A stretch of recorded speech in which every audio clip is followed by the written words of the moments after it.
profession, elle vise vraiment à préserver l'indépendance et l'autonomie, ainsi que favoriser la qualité de vie des personnes. Une personne qui est en action dans sa vie de tous les jours, on aime bien l'accompagner dans ses loisirs, dans son quotidien, dans son travail. Ça peut être toute personne qui rencontre des difficultés justement ou des limitations dans leurs activités de la vie quotidienne. Ça va de l'enfant de 1 année, 6 mois qui a des problèmes de développement, ça va jusqu'à la petite grand-maman qui va devoir vivre dans son quotidien. Du coup, on intervient dans différents domaines comme la pathologie de la main, la réadaptation stationnaire ou auprès des personnes en hôpital de soins aigus ou encore auprès des enfants.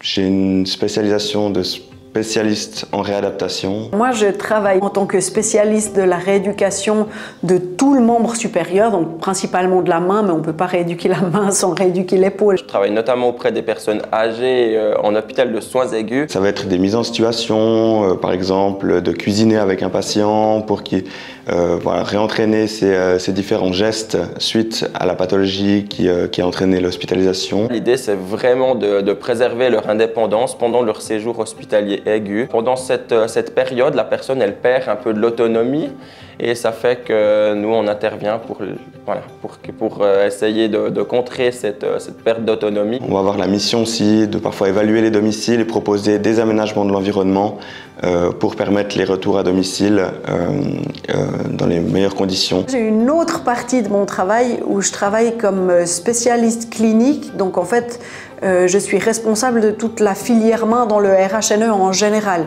Donc là, c'est pour tous les sites, tous les thérapeutes qui s'occupent de la main, où j'ai un rôle de coach, de formatrice, de recherche clinique. On travaille beaucoup sur la mobilité.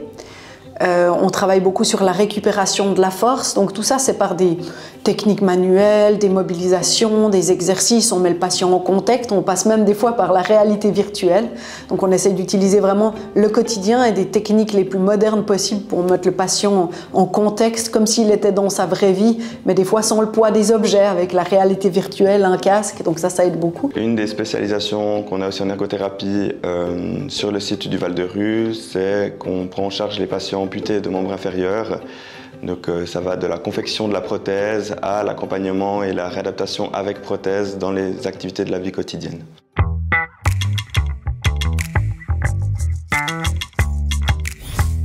J'ai toujours voulu travailler dans la santé.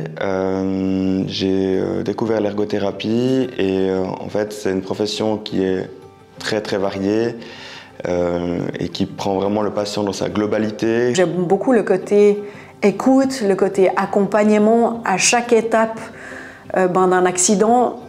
C'est pas toujours facile, il y a des moments plus durs, il y a des moments plus drôles, il y a des moments plus de rage, il y a des moments où il faut de la patience, donc j'aime beaucoup ce côté accompagnement de la personne. Moi, c'est vraiment la diversité qui m'intéresse. Là, j'interviens auprès des personnes âgées à l'hôpital, mais j'interviens aussi en rhumatologie, j'interviens aussi en pathologie de la main, et ça fait que toutes mes journées sont vraiment différentes et elles sont très diverses. L'autre partie que j'aime beaucoup dans ce travail et pourquoi je l'ai choisi, c'est toute la partie plus technique qui est sur 2 plans. Il y a la partie anatomie de la main que j'aime beaucoup. Avec tous ces petits os, tous ces petits muscles, enfin, toute cette complexité de cette machine. L'autre partie, c'est la partie très technique manuelle. J'aime bien travailler avec mes mains, j'aime bien le côté artistique. Et du coup, j'ai l'impression de retrouver ça dans mon travail parce qu'on moule des attelles sur mesure. Donc avec ces attelles, on peut faire plein de choses, les faire évoluer en cours de traitement. Donc du coup, c'est vraiment un côté technique assez passionnant. Ouais, j'aime beaucoup.